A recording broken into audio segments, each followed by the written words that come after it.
프랑스가 발칵 뒤집혔습니다. 프랑스 최고 권위의 국립의료기관 연구진 모두가 두 손 두 발 들며 아시아의 작은 나라에 대해 칭송하고 있기 때문인데요. 또한 프랑스가 수백 년간 연구해온 일들이 대한민국의 한글 때문에 완전히 수포로 돌아갔다고 합니다. 그들이 포기할 뻔했던 연구를 한국이 단숨에 성공시켜버린 건데요. 도대체 무슨 일이 있었던 걸까요? 잠깐 1초 만에 누를 수 있는 좋아요 버튼을 눌러주시면 영상 제작에 큰 힘이 됩니다. 그럼 바로 사연 시작합니다. 제 이름은 클로에 르부아입니다. 33살, 프랑스 국립기억의학센터에서 치매를 연구하는 신경과 전문의였습니다. 일주일 전 제 손에 들려진 진단서에는 제가 연구하던 바로 그 병명이 적혀 있었으니까요. 초기 알츠하이머입니다. 아이러니하게도 저는 이제 환자가 되었죠. 평생 알츠하이머 연구에만 전념해왔던 제가 이 병에 걸리다니 참 당혹스러웠습니다. 평생 이성적으로만 살아왔던 제게 이 감정은 통제해야 할 대상이었습니다. 논리와 데이터만이 이 험난한 길을 헤쳐나갈 방법이라 믿었죠. 아버지가 치매 진단을 받았을 때도 저는 의사였어요. 아니, 딸이 아닌 의사로만 존재했습니다. 아버지의 마지막 전화에서도 저는 임상 데이터만 얘기했죠. 사랑한다는 말 대신 약물 복용 시간을 알려드렸습니다.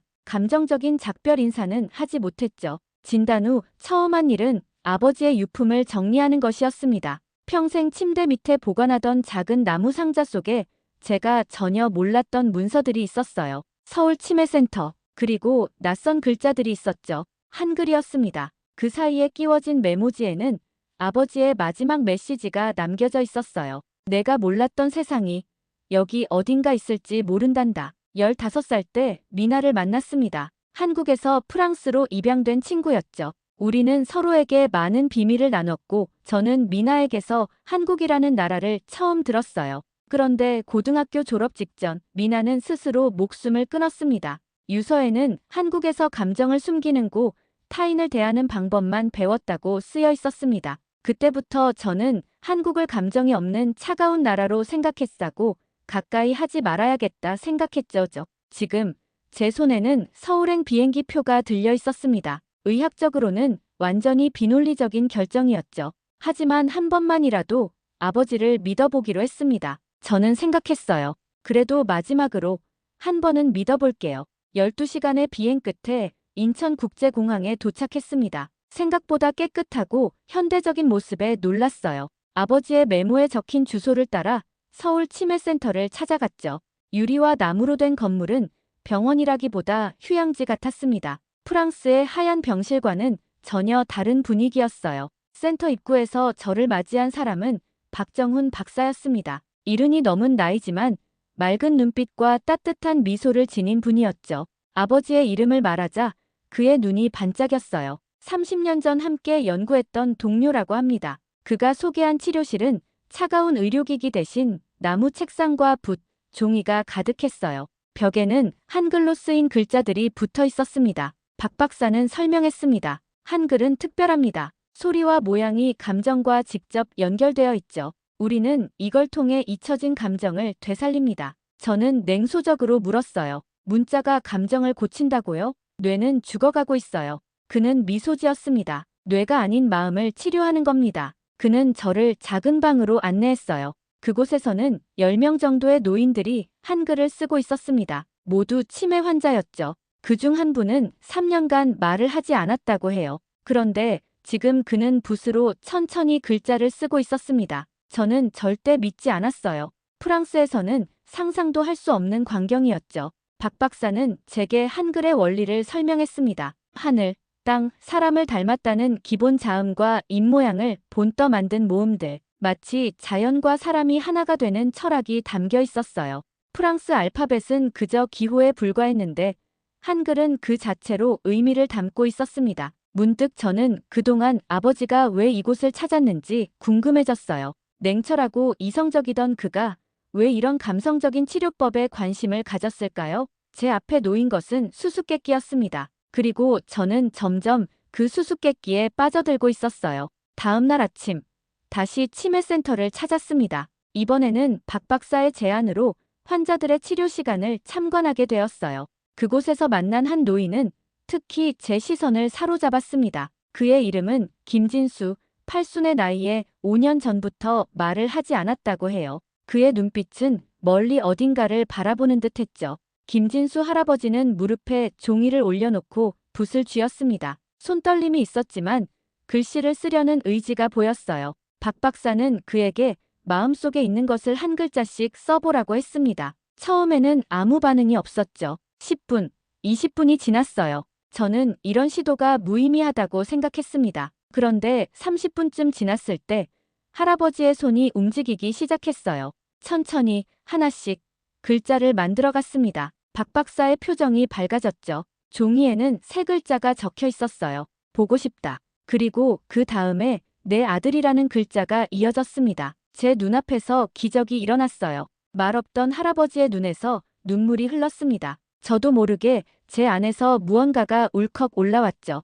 아버지의 얼굴이 떠올랐어요. 아버지도 이렇게 감정을 표현하고 싶었을까요? 마지막 전화에서 제가 의학 용어만 늘어놓을 때 그는 무슨 말을 하고 싶었을까요? 처음으로 제 입을 다물고 울컥했습니다. 그동안 제 마음은 딱딱하게 굳어 있었어요. 의학 데이터와 논리만이 가득했죠. 하지만 김진수 할아버지의 세 글자 앞에서 제 마음의 벽이 조금씩 무너졌습니다. 감정이 틈을 비집고 들어오기 시작했어요. 그날 저녁 홀로 호텔방에 앉아 아버지의 유품을 다시 펼쳐보았습니다. 한글로 가득한 노트가 있었어요. 아버지는 얼마나 오랫동안 이 문자를 공부했을까요? 그가 왜 한국어에 빠졌는지 이제야 조금 이해할 수 있을 것 같았습니다. 이건 단순한 문자가 아니었어요. 사람의 마음을 담는 그릇이었죠. 이튿날부터 저는 한글 공부를 시작했습니다. 박 박사가 추천한 교재로 기본 자음과 모음을 배웠어요. 신기했습니다. 자음 기억은 혀가 목구멍을 막는 모양, 리은은 혀가 윗잇몸에 닿는 모양을 본떴다고 해요. 프랑스어와 달리 한글은 그 탄생부터 사람의 몸과 연결되어 있었습니다. 센터의 치료실에서 만난 환자들은 저보다 한글을 더 잘 썼어요. 기억은 흐릿해도 몸이 기억하는 것 같았습니다. 어느 날 제게 한 할머니가 다가왔어요. 제 이름을 한글로 써주셨죠. 클로에. 그 순간 이상한 느낌이 들었습니다. 제 이름이 새롭게 태어난 듯 했어요. 저도 한글로 치료 일지를 쓰기 시작했습니다. 서툴렀지만 매일 한 단어씩 배워갔어요.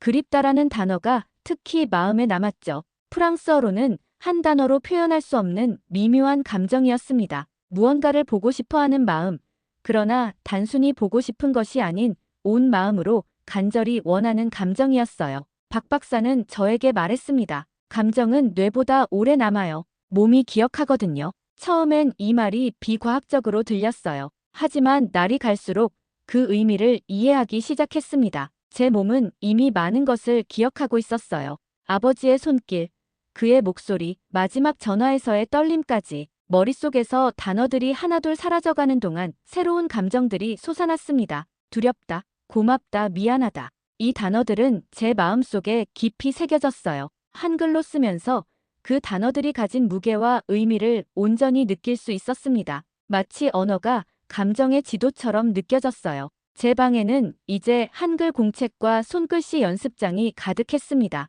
아침마다 일어나 창문을 열고 한글로 일기를 썼어요. 몇 줄 안 되는 짧은 글이었지만 그 안에는 제 마음이 담겨 있었습니다. 어제는 행복하다라는 단어를 배웠어요. 그리고 문득 깨달았습니다. 제가 지금 행복하다는 것을 치매 진단을 받은 후 처음으로 느끼는 감정이었습니다. 무서웠지만 동시에 고마웠어요. 그동안 제가 얼마나 감정을 억누르며 살았는지 이제야 알겠더군요. 머리로만 사는 인생이 얼마나 공허했는지도요. 한글을 통해 제 안의 감정들이 하나둘 깨어나기 시작했습니다. 이것이 아버지가 원했던 것이었을까요? 서울에 온 지 한 달이 지났습니다. 오늘은 특별한 날이었어요. 아버지의 마지막 통화 기록을 다시 들어보기로 했습니다. 그동안 한 번도 용기가 나지 않았던 일이었죠. 프랑스에서 가져온 녹음기를 켰어요. 아버지의 목소리가 흘러나왔습니다. 생각보다 떨리는 목소리였어요. 녹음에서 저는 의학 용어만 늘어놓고 있었습니다. 그런데 아버지는 달랐습니다. 목소리에서 무언가 울컥하는 것이 느껴졌어요. 마치 말하고 싶은 게 있었던 것처럼요. 녹음이 끝나고 한참을 침묵했습니다. 처음으로 제 감정과 솔직하게 마주했어요. 그동안 감정을 직면하지 않았던 자신을 인정했습니다. 의사로서 완벽하려고 딸의 마음을 억눌렀던 거죠. 작은 종이에 한글로 적었습니다. 사랑해요, 아빠. 서툴렀지만 진심을 담았어요. 그리고 말했습니다. 그 말을 왜 그땐 못했을까요? 눈물이 흘렀어요. 처음으로 아버지에게 감정을 보이는 순간이었습니다. 비록 이미 돌아가셨지만요. 박 박사는 제게 중요한 사실을 알려주었습니다. 아버지는 마지막 3개월을 서울에서 보냈다고 해요. 치료가 아닌 연구를 위해서였죠. 그는 감정을 표현하는 언어의 힘에 매료되었다고 합니다. 나이 들어 비로소 깨달은 삶의 지혜를 기록하고 싶었던 거예요. 아버지의 연구 노트를 받았습니다. 그 안에는 한글로 적힌 문장들이 가득했어요. 말로 표현하지 못해도 마음은 전해진다. 이성보다 중요한 것은 사람의 온기다. 저는 책상에 엎드려 울었습니다. 아버지는 항상 말하고 싶었던 거예요. 단지 방법을 몰랐을 뿐이죠. 그날 밤, 제 방의 창문을 활짝 열었습니다. 서울의 밤하늘은 맑았어요. 별들이 반짝였죠. 마치 아버지의 눈빛처럼요. 저는 알게 되었습니다. 기억이 사라져도 마음은 남는다는 것을요. 한글이 단순한 문자가 아닌 마음을 담는 그릇이라는 것도요. 아버지, 제가 틀렸어요. 감정이 없는 게 아니라 표현하지 못했던 거예요. 제 목소리가 밤하늘에 울려 퍼졌습니다. 치매 환자가 되어 느낀 첫 번째 깨달음이었어요. 기억보다 중요한 것은 감정이라는 사실을요. 서울에서의 생활이 익숙해질 무렵 프랑스에서 연락이 왔습니다. 뱅상 박사였어요. 프랑스 기억의학센터에서 함께 일했던 동료였죠. 그는 화상 통화를 요청했습니다. 화면에 나타난 그의 표정은 냉정했어요. 마치 환자를 진단하듯 저를 바라보았습니다. 클로에, 무슨 짓을 하고 있는 거야? 한글. 그건 치료가 아니라 쇼야. 뱅상의 목소리는 차가웠습니다. 돌아와. 내 자리는 여기야. 넌 환자가 아니라 연구자야. 그의 말은 제 마음에 상처를 남겼어요. 그는 계속해서 이성적 판단만 강조했습니다. 예전에 저와 똑같았죠. 통화가 끝난 후 마음이 무너질 것 같았습니다. 혼란스러웠어요. 정말 제가 비과학적인 방법에 매달리고 있는 걸까요? 그때 제 눈에 들어온 것은 한글 일기장이었습니다. 펼쳐보니 제가 쓴 문장이 있었어요. 기억은 수치였지만 감정은 나의 이름이었다. 이 한 문장이 제게 힘을 주었습니다. 다음 날 치료센터에서 발표회가 열렸어요. 박 박사가 제게 마이크를 건넸습니다. 처음에는 거절하려 했지만 용기를 내어 무대에 섰습니다. 서툰 한국어로 말했어요. 저는 치매 환자입니다. 하지만 지금 저는 사람입니다. 제 목소리가 떨렸지만 진심을 담았습니다. 청중 속 노인 한 분이 천천히 일어나 박수를 쳤어요. 그분은 말했습니다. 나도 딸한테 그 말을 못했어. 그 말에 다른 환자들도 하나둘 일어나 박수를 보냈습니다. 그들의 눈빛에서 제 모습을 봤어요. 모두 말하고 싶었던 마음을 억누르고 살아온 사람들이었습니다. 그날 저녁 뱅상 박사에게 답장을 보냈습니다. 나는 이제 환자입니다. 하지만 그것이 부끄럽지 않아요. 처음으로 제 감정과 마주하고 있습니다. 그에겐 이해하기 어려운 말이었겠지만 제겐 중요한 선언이었어요. 제가 선택한 길을 당당히 걷겠다는 결심이었습니다. 프랑스에서 배운 의학은 뇌를 치료했지만 한국에서 배운 한글은 마음을 치료했습니다. 저는 이제 알았어요. 병을 고치는 것과 사람을 회복시키는 것은 다르다는 것을요. 뇌가 기억을 잃어도 마음은 감정을 기억한다는 것도요. 이것이 아버지가 마지막까지 찾았던 답이었을 겁니다. 3개월째, 저는 프랑스 복귀 제안을 거절하고 서울 체류를 연장했습니다. 한글과 한국어를 더 깊이 배우고 싶었어요. 박 박사와 함께 새로운 프로젝트도 시작했습니다. 한글 기반 정서 회복 프로그램이라는 이름이었어요. 치매 환자들이 잃어가는 기억 대신 감정을 회복하는 방법을 연구하는 것이었죠. 프로그램의 핵심은 감정 어휘 교육이었습니다. 한글의 특성을 활용해 감정을 세밀하게 표현하는 방법을 가르쳤어요. 그립다, 설레다, 아쉽다와 같은 미묘한 감정들을 한글로 써보며 마음을 열어가는 과정이었습니다. 환자들은 놀랍도록 빠르게 반응했어요. 가장 인상적인 사례는 김진수 할아버지였습니다. 한 달 전까지 말이 없던 그분이 이제는 짧게나마 자신의 감정을 표현하기 시작했어요. 아들, 보고 싶다라는 말을 처음 들었을 때 모두가 눈물을 흘렸습니다. 그것은 단순한 문장이 아니라 오랫동안 닫혀있던 마음의 문이 열리는 순간이었어요. 저 역시 환자로서 프로그램에 참여했습니다. 매일 아침 한글로 감정일기를 쓰며 제 마음을 들여다봤어요. 가끔 단어가 기억나지 않을 때면 손의 움직임으로 그 글자를 찾아갔습니다. 몸이 기억하는 감각이었죠. 이성으로는 잊었지만 몸은 잊지 않았어요. 한국의 노인분들과 대화하며 깨달았습니다. 감정을 숨기는 문화가 아니라 깊이 품는 문화였던 거예요. 겉으로 표현하지 않아도 마음속에서는 깊은 감정이 흘렀습니다. 한글은 그 감정들을 정확하게 담아내는 그릇이었어요. 미나가 이해하지 못했던 것은 이런 미묘한 차이였을지도 모릅니다. 치매센터의 벽에 크게 써붙인 문장이 있었어요. 기억은 사라져도 사람은 남는다. 이 말이 제게는 위로가 되었습니다. 머리가 잊어도 마음이 기억한다는 것, 그것이 한글을 통해 배운 가장 큰 교훈이었어요.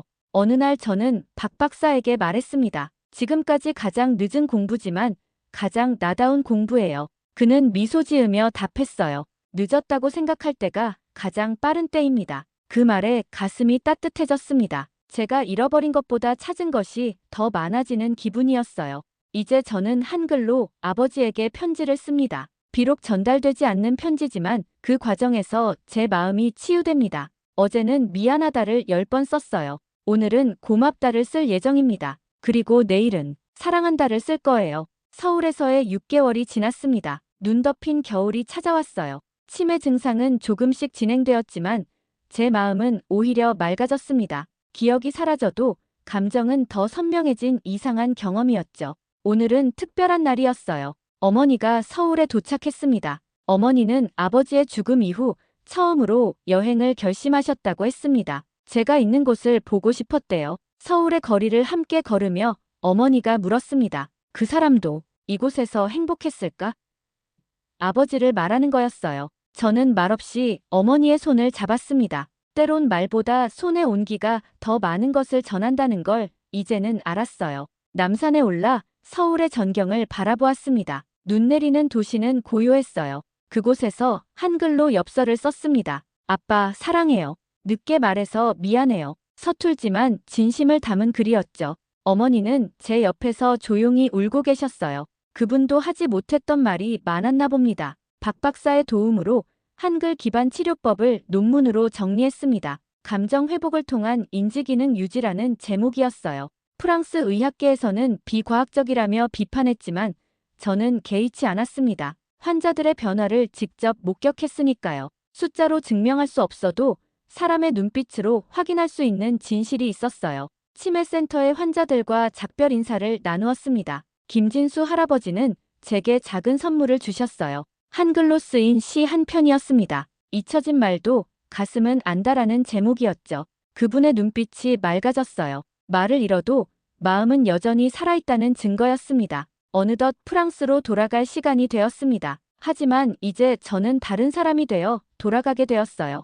한글이라는 새로운 언어를 품은 사람, 감정을 표현할 줄 아는 사람으로요. 가방 속에는 한글 일기장과 아버지의 연구 노트가 함께 있었습니다. 제 기억이 모두 사라져도 이 글자들이 제 감정을 지켜줄 거예요. 인천공항에서 마지막으로 창밖을 바라보며 생각했습니다. 기억은 사라져도 감정은 남는다고요. 그리고 그 감정을 담는 가장 아름다운 그릇이 한글이라는 것도요. 아버지는 말하지 못했지만 알고 있었습니다. 제가 언젠가 이곳에 와서 그 답을 찾을 것이라는 걸요. 저는 치매를 연구했지만 감정을 몰랐습니다. 한글은 제게 문자가 아닌 사람과 사람 사이를 잇는 길이었어요. 아버지에게 하지 못했던 말, 지금은 너무 늦었지만 그래도 말하고 싶습니다. 사랑해요, 아빠. 이제야 알았어요. 기억보다 중요한 건 마음이라는 걸요. 여러분의 가슴 속에도 하지 못한 말이 있으신가요? 기억이 사라지기 전에 지금 전하세요. 기억은 사라져도 한 번 전한 사랑은 영원히 남으니까요. 여러분의 소중한 추억과 감정을 댓글로 나눠주세요. 오늘도 사랑하는 마음을 전하는 하루가 되길 바랍니다.